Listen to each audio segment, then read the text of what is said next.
isay mayam khalakpanina ko mayamgi loina ningba thungnaba macit tawbi tare.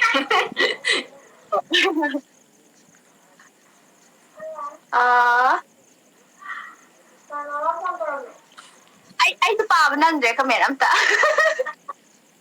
Nangi isay punamakto dum moina dum khallaban. Nangna ama saaso dum nangna moina khanbe isay oirmadan. Itaw mukak na isay ama matim pambili isay. Ado isay se.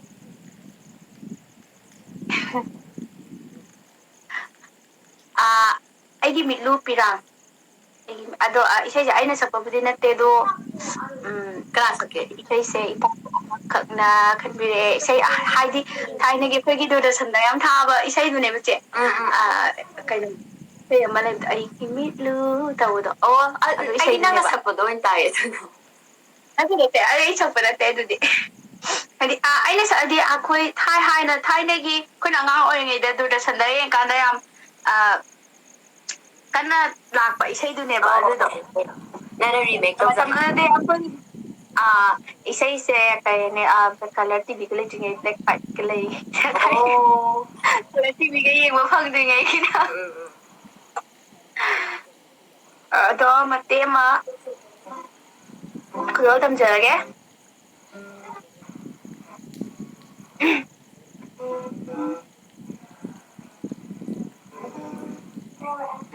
Aigi mitlu pirang sina hairiye nangbu nungshi kainarasi haibirko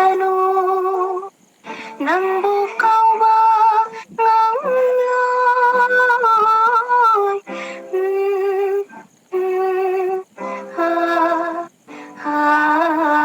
aigi mitlu pirang sina hairiye nangbu nungshi kainarasi haibirko nangbu kauba ngamloy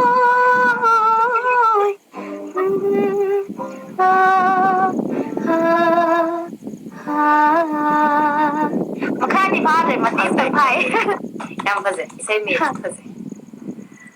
Ay di nangi isay din atum lay ni nangna sapatagre madu to Insta story dara. ina Nangi isay ama lay ba malik kay zat kino ama zen may haba. chen mai rong mai Adugi do chen mai kala tama adu kara ko ugi eh. ay chen mai mate masage chen mai to adi alone do numituda moigi keno tuna akhoi aiga sakminaba male singer duna dum lon dugi mana art ta hando piraga mai ta sakhi ado soibasu kawhibasu yawe adi ado mai to Kasu kadi have akhoi na khangba nattabadina ko. Ay mayam na pambidana hadi akhoi community atopa madagi akhoi bu smaya taro saan base community ama ga sunu sinabasu helini natra aga akhoi ni ang khangna kana tawbasu te just akhoi gi nu sinabu sharing tawra ka amana kana tawna support tawna bani aduna source su kasu kadi na khale so isay tu ngai no. thank you Okay, next. Amazing ma'am chakre je Soma ge live se hadi mi 2000 above na yengise 2000 something ya me de na comment je hadi lamjin je me na kara Ada mo na comment pa bide na di shaw bo khang ba ai nang hau de ha ba. Thôi. Ai nga sai u ki Ma'am sau ko na comment je chele ba lamjin chele du na pa wa nang hau da mo to yo ngani ai nga sai u de keno di thamoi ani di yang u re. thamoi ani tau do. Adi yang phajaban ai siam pa di sai. thamoi ani mate masage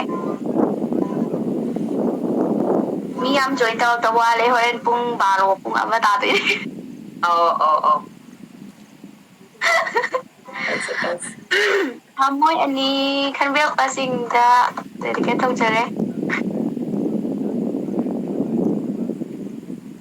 Haitokna devi Ivani, tamthokna devi Kannada, nangi aigi warisina, nona chikna thamsi, thamoi anigi punphami, taivan